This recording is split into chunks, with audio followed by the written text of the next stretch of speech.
नमस्कार दोस्तों, मैं आपका दोस्त दीपक मुटरेजा। कांग्रेस की हरियाणा के अंदर जिस प्रकार से टिकटें घोषित होनी है, अंदाजा लगाया जा रहा है। यहाँ तक कि जो बड़े बड़े लीडर हैं कांग्रेस के, वो भी कह रहे हैं कि अप्रैल के पहले सप्ताह के अंदर टिकटें घोषित हो जाएंगी। हालांकि जिस प्रकार के सूत्र बताते हैं कि 2 या 3 तारीख तक टिकटें घोषित होने की पूरी पूरी संभावनाएं हैं। हालांकि टिकटें घोषित कांग्रेस का पैनल जब तक करेगा, हम आपको आज ही वो टिकटें घोषित करके बता देंगे कि कौन कौन से हरियाणा के लीडर इस बार लोकसभा में चुनाव लड़ेंगे।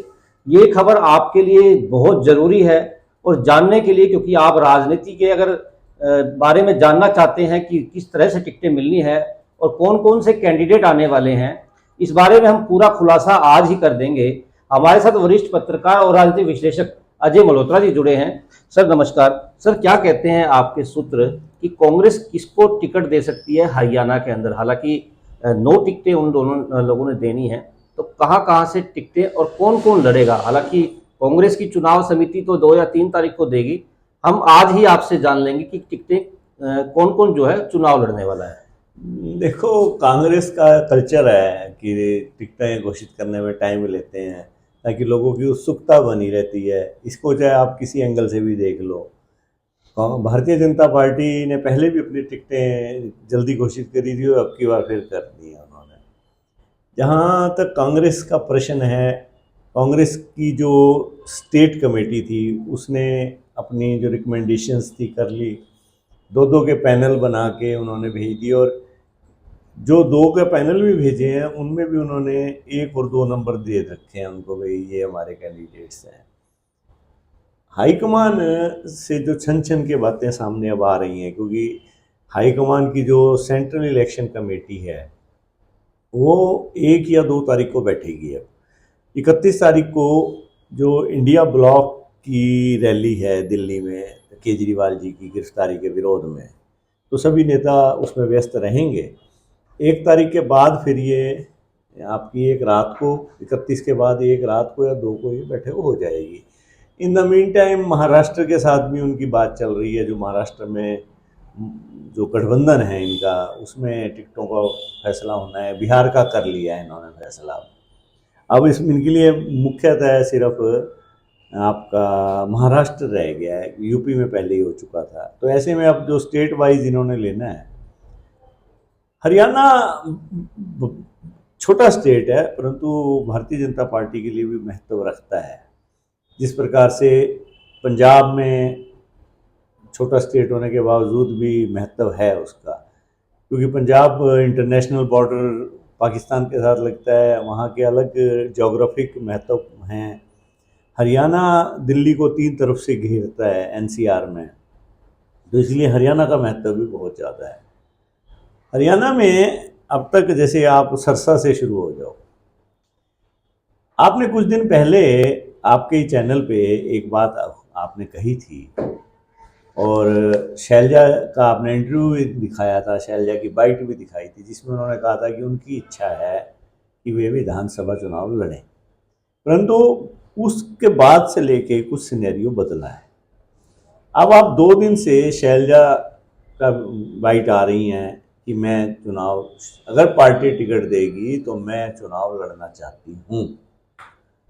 तो शैलजा ने भी, जब बीजेपी का कैंडिडेट आ गया सरसा से, तो उन्होंने अपने सोर्सेज से, जो हर एक की देखो एक पर्सनल सीआईडी भी होती है, शैलजा ने भी अपनी सीआईडी से पता कर लिया कि वो वहाँ कड़ी टक्कर दे सकती हैं।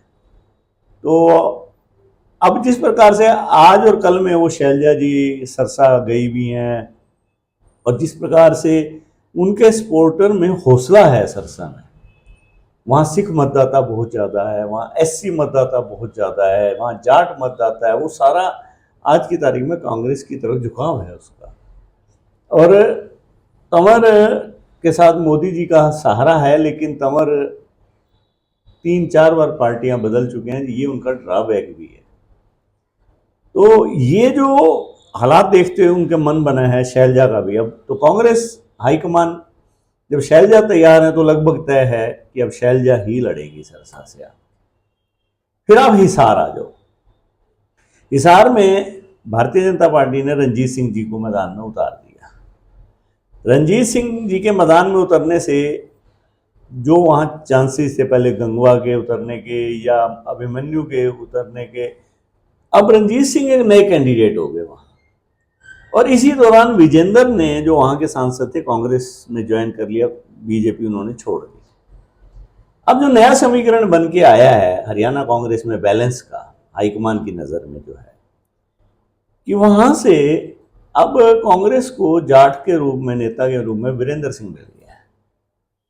तो वहाँ से अब नाम लगभग तय है चंद्रमोहन जी का, भजनलाल जी के जो पुत्र है। क्योंकि हिसार जिला, जिसमें हांसी, नलवा, हिसार, आदमपुर, उकुलाना, बरवाला वगैरह भी ये सारे आ जाते हैं, तो यहाँ भजनलाल जी का अच्छा खासा प्रभाव रहा है। और साथ ही फिर सरसा, जो जींद जिले की कॉन्स्टिट्यूंसी उचाना, और हिसार का फिर ये नारनौंद, इनमें वीरेंद्र सिंह जी का प्रभाव बताया जाता है। उनका वहाँ सपोर्ट मिलता है, तो स्वाभाविक तौर पे चंद्रमोहन एक मजबूत कैंडिडेट होंगे। तो अब वैसे वो नाम सुभाष गोयल जी का भी था, हांसी से जो पूर्व विधायक रहे हैं, जी जी, परंतु अब नाम उभर के सामने आ रहा है, चंद्रमोहन जी चुनाव लड़ेंगे। फिर आप आगे बढ़ते हो तो आपका कॉन्स्टिट्यूंसी आ जाती है भिवानी, भिवानी महेंद्रगढ़। भिवानी महेंद्रगढ़ में जो समीकरण बन रहे हैं उसमें दो नाम अब सामने आए हैं, राव दान सिंह और श्रुति चौधरी का। श्रुति चौधरी ने पिछले दिनों स्पष्ट कहा है कि अगर पार्टी मेरे को खड़ा करती है तो मैं चुनाव के लिए तैयार हूं। और साथ ही ये भी कहा है उन्होंने कि मैं, अगर दान सिंह कैंडिडेट बन के आते हैं तो मैं मदद करूंगी। तो कहीं ना कहीं कांग्रेस हाईकमान ने बैठ के इनको ये बात समझा दी है कि अलग अलग राह चलानी ठीक नहीं है। मेरी नज़र में आज की तारीख में वहाँ दान सिंह को टिकट देने का मन बना रहे हैं वो लोग, और श्रुति पर भी गंभीरता से विचार चल रहा है वैसे। फिर आ जाते हैं हम रोहतक। रोहतक प्योरली भूपेंद्र हुड्डा जी पे छोड़ा गया, और दीपेंद्र सिंह वहाँ से दीपेंद्र सिंह का लड़ना तय है। क्योंकि पिछले दिनों होली मिलन कार्यक्रम के दौरान भूपेंद्र हुड्डा जी 2-3 निजी कार्यक्रमों में रोहतक में गए हुए थे, तो उन्होंने वहाँ चलते टाइम कहा भी दीपेंद्र चुनाव लड़ेगा, तुम्हारा कैंडिडेट। तो दीपेंद्र का चुनाव लड़ना भी तय हो गया। बिल्कुल बिल्कुल सर। और फिर आप रोहतक से फिर आ जाओ सोनीपत। सोनीपत भी हुड्डा खेमे को देने की तैयारी चल रही है। वहां से अब की बार हुड्डा जी, पिछली बार तो खुद हुड्डा जी ने लड़ा था, उन्होंने कहा कि मेरी गलती थी, मेरे को नहीं लड़ना चाहिए था। दोनों हम लगे रहे, दीपेंद्र भी और हुड्डा जी भी, तो दोनों को नुकसान हुआ उसमें। अब की बार वो ताकत अपनी प्रचार में लगाएंगे। और वहां से अपना मदान, जो कि निखिल मदान उनके एमएलए हैं, उनकी मेयर भी, मेयर के तो वो यानी कि भाई हैं, जो एमएलए हैं मीर निखिल मदान, उनका एक गैर जाट चेहरा लाके, और वो जो जाट कॉन्स्टिट्यूंसी है वो हुड्डा के नाम पे सपोर्ट, क्योंकि ब्राह्मण उतारा है उन्होंने भारतीय जनता पार्टी ने, तो एक मुकाबला बनेगा। तो इसलिए मदान को उतारने की तैयारी है वहां से। और वैसे भी हुड्डा जी के खेमे में जाटलैंड की ये 2 सीटें जाएंगी। तीसरी भी सीट पे वो कोशिश है भाई उनके खेमे का आदमी दान सिंह। फिर आपकी सीट आ जाती है उसके बाद गुड़गांवा। गुड़गांवा में देखो भारतीय जनता पार्टी काफ़ी मजबूत स्थिति में आज की तारीख में। ऐसे में कांग्रेस 2 हीर को नहीं देगी। अगर भिवानी राव दान सिंह को देती है तो फिर शर्तिया तौर पर आपको गुड़गांवा में राज बब्बर चुनाव लड़ेंगे, या फिर किसी गैर यादव को चुनाव लड़वाया जाएगा। अभी ज़्यादा चांसेस राज बब्बर जी के। फिर आ जाता है आपका फरीदाबाद। फरीदाबाद में 2 नाम पैनल में हैं। महेंद्र प्रताप जी, जो गुज्जर नेता हैं, मंत्री रहे हैं हरियाणा सरकार में, और कांग्रेस भी अब की बार ये सोच रही है कि हम 2 से ज़्यादा जाट मैदान में ना उतारें। वहां से दूसरा नंबर है करण सिंह दलाल का। अब अगर भिवानी में कहीं चांस श्रुति को दे दी गई टिकट तो फिर तो 100% महेंद्र प्रताप जी की है। नहीं तो आज की तारीख में कांग्रेस ने जो मन बनाया है महेंद्र प्रताप जी को मैदान में उतारने का मन बना लिया, क्योंकि महेंद्र प्रताप जी का भी अच्छा खासा वहाँ प्रभाव है। बेवला महाराजपुर पहले उनकी कॉन्स्टिट्यूंसी होती थी, बाद में भी वो इधर बल्लभगढ़ पलवल उनका प्रभाव क्षेत्र रहा है उनका। तो महेंद्र प्रताप जी चॉइस के रूप में उभर रहे हैं। इसके बाद आप आ जाते हो जीटी रोड पे। जीटी रोड पे भारतीय जनता पार्टी ने दाव खेला है अब की बार मनोहर लाल जी पे। देखो, मनोहर लाल जी मुख्यमंत्री चाहे थे, आज उनकी भी एंटी इनकम्बेंसी जरूरत है। हमने मुख्यमंत्री हारते देखे हैं मैदान में। तो ये बंसीलाल एज ए मुख्यमंत्री तो शाम में हारे थे, चाहे विवादित हार थी उनकी। तो ऐसे में कांग्रेस सोच रही है वहां एक सिख कैंडिडेट को उतारने की अब की बार, ताकि सिख को उतारा जाए। एक तो सरदार सिख आज भारतीय जनता पार्टी से कहीं ना कहीं नाराज दिखाई देता है, सिख का रिप्रेजेंटेशन बनेगा। तो इसके लिए दो पूर्व मंत्री हैं कांग्रेस के, हरमोहिंदर चड्ढा और तारा सिंह जी, दोनों के बेटे अब मैदान में। और दोनों में से एक को कांग्रेस करनाल से उतारेगी। एक तो सिख का रिप्रेजेंटेशन हो जाएगा उनका, और एक एंटी इनकम्बेंसी को कैश करवाने की कोशिश होगी। फिर आ जाता है कुरुक्षेत्र।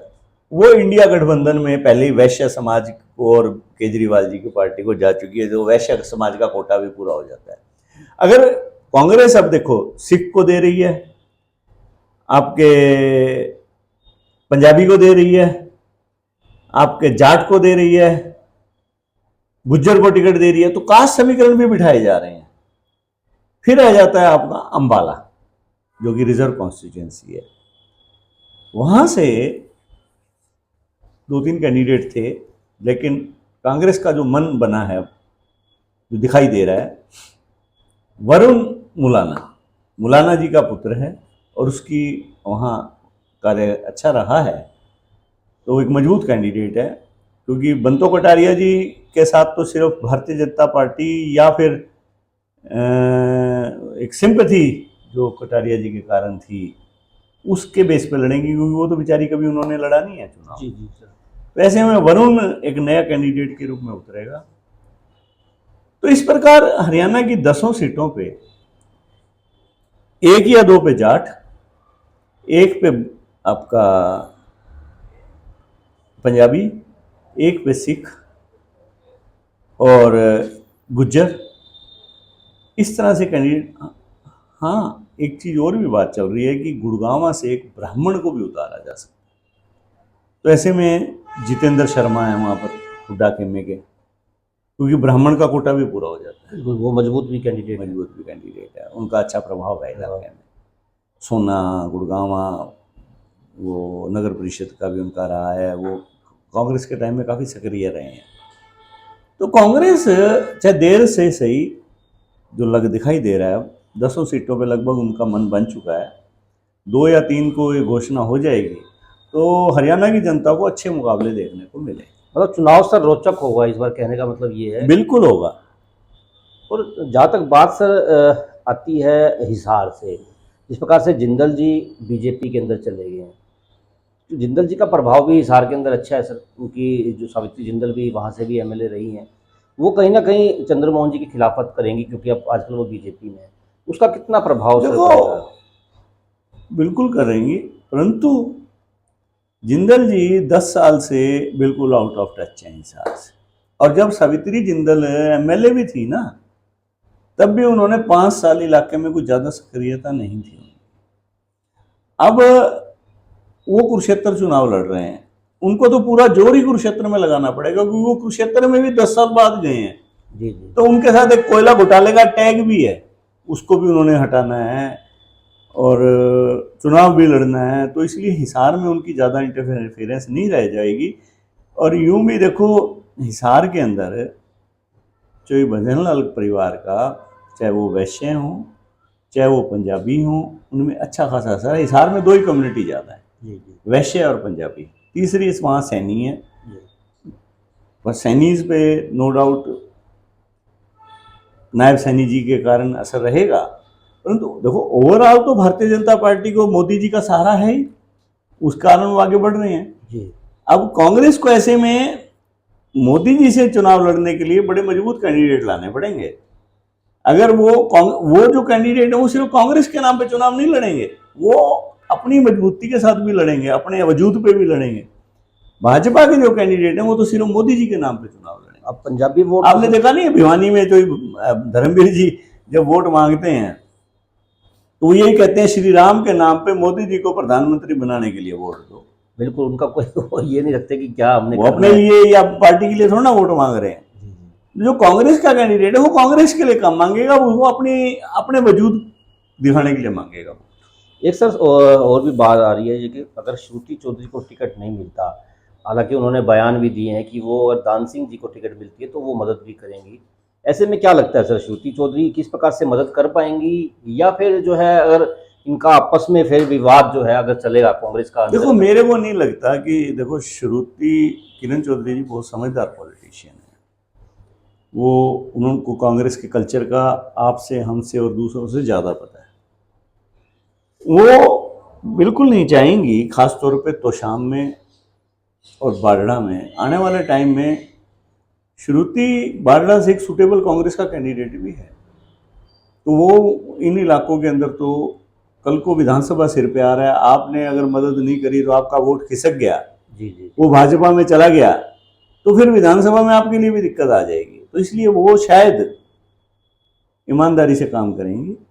और रही बात लुहारू और दादरी की, और लुहारू दादरी और भिवानी की, तो जहाँ जो कांग्रेस के जो एमएलए के दावेदार हैं उनको मेहनत करनी पड़ेगी और तभी कांग्रेस को वोट मिलेगा।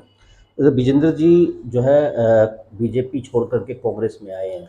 विजेंद्र जी देखो, अब वीरेंद्र सिंह जी कहीं ना कहीं सीधी राहुल गांधी के संपर्क में हैं, और ये एक अंडरस्टैंडिंग है भी किसी तरह से हरियाणा में सीटें ज़्यादा आए जी। और वीरेंद्र सिंह जी के प्रभाव का इस्तेमाल सोनीपत में भी किया जाएगा और हिसार में भी किया जाएगा।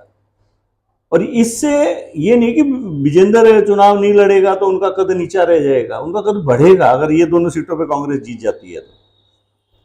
और कहीं ना कहीं वीरेंद्र सिंह जी को ये आश्वासन दिया गया है कि विधानसभा में उचाना सहित 2 सीटें और, खासतौर पे सफीदों, जुलाना और आपकी ये जींद, ये 2-3 सीटों पे प्रभाव रहेगा टिकट वितरण के टाइम विधानसभा में वीरेंद्र सिंह का। तो वीरेंद्र सिंह ओवरऑल पर्सपेक्टिव में देखो तो सोच समझ कर ये कदम उठा रहे हैं। और वीरेंद्र सिंह का पुत्र है विजेंद्र सिंह, वो आने टाइम में आपका उचाना से चुनाव लड़ेंगे और हो सकता है कि उससे पार्टी उनको मतलब कि एक स्टेट में एंट्री का एक नया तरीका मिलेगा उनको, विजेंद्र को। एमपी जो हैं अब तक वो हरियाणा की राजनीति में आ जाएंगे, तो जो जाट लीडरशिप है वो वीरेंद्र सिंह अपनी विरासत बेटे को दे देंगे। आजकल सर एक वीडियो और भी घूम रहा है जिसमें मनोहर लाल जी लोगों के बीच में बेशक से जा रहे हैं और साथ में जा करके उनसे ये भी कह रहे हैं कि मैंने आपको कभी कभी जब आप मेरे पास आते थे तो मैं आप लोगों को धमका देता था, उस चीज़ की वो एक तरह से माफ़ी भी मांग रहे हैं। क्या लगता है सर जब अब कैंडिडेट बन गए हैं, चुनाव सर पे आ गया तो अब वो माफ़ी मांग रहे हैं, उससे पहले उन लोगों ने जिस प्रकार से चर्चाएं थी कि उनके पास कोई जाता था तो उनको वो धमका करके भगा देते थे, उनकी बात नहीं सुनते। जब सत्ता में होता है ना आदमी तो उसको सारा कुछ ऐसे लगता है कि तेरी बात तो कोई बोल ही नहीं सकता, और वो उसको सावन के अंधे को सब हरा दिखाई देता है। जो मैं आपको एक एग्जांपल देता हूँ, बीडी गुप्ता जी जब मुख्यमंत्री होते थे, जो बंसीलाल के बहुत क्लोज थे, एक दिन उन्होंने बाद में रिटायर हो गए राजनीति से, उन्होंने बताया मेरे से, बोले कि चोई बंसीलाल जैसी इमरजेंसी 77 में हटी तो चोई बंसीलाल पूछने लगे भी बीडी गुप्ता जी क्या रहेगा चुनाव का, तो कहता मैंने कहा जी हमने इतना देश का निर्माण कर दिया, हमारे खिलाफ कौन भरेगा जी फार्म, हमारे खिलाफ तो जो भी लड़ेगा वो हारेगा जी। तो कहते हैं कि वहीं उनके राजनीतिक सचिव बैठे थे महावीर जी, ब्राह्मण और शर्मा जी हैं अपने शहर के, महावीर टीकला बोलते थे। महावीर जी कहते हैं कि मेरे से भी 2 कदम आगे निकल गए, बोले जी अपने खिलाफ तो कोई फार्म है को नहीं भरे जी, परंतु जब हम मैदान में आए तो लोगों के जो हमने रवैया देखा चुनाव के आखिरी के 10 दिन में, तो हमारे तोते उड़ गए। तो भैया चुनाव का कोई भरोसा नहीं। धर्मवीर जी ने जब 87 में जो बंसीलाल के खिलाफ फार्म भरा था तो ये कहते थे यार ये लड़का कहाँ करेगा, आखिरी में आके चुनाव नेक टू नेक हो गए। ये ठीक है कि धर्मवीर जी ने एक विवादित जीत दर्ज की, परंतु चुनाव नेक टू नेक आ गया था चौधरी बंसीलाल जैसे स्टालवार्ट के सामने, एक बिल्कुल नए लड़के का। तो देखो चुनाव आते आते फिर वो थोड़ा दिमाग और धरती पे आ जाता है इंसान। मतलब इस बार जो है रोचक चुनाव देखने को मिलेगा इंडिया गठबंधन और बीजेपी का। हाँ, तो कहीं ना कहीं नेक टू नेक फाइट जो है वो दोनों ही पार्टी, कई सीटों पे आपको अच्छा चुनाव देखने को मिलेगा। बिल्कुल। जिस प्रकार से दोस्तों आज हमने, हालांकि देखो कांग्रेस जो है हाईकमान 2-3 दिन के अंदर टिकटों की घोषणा करेगा। हमने आपको आज ही ये घोषणा करके बता दी है कि ये टिकटें लगभग फाइनल हो चुकी हैं।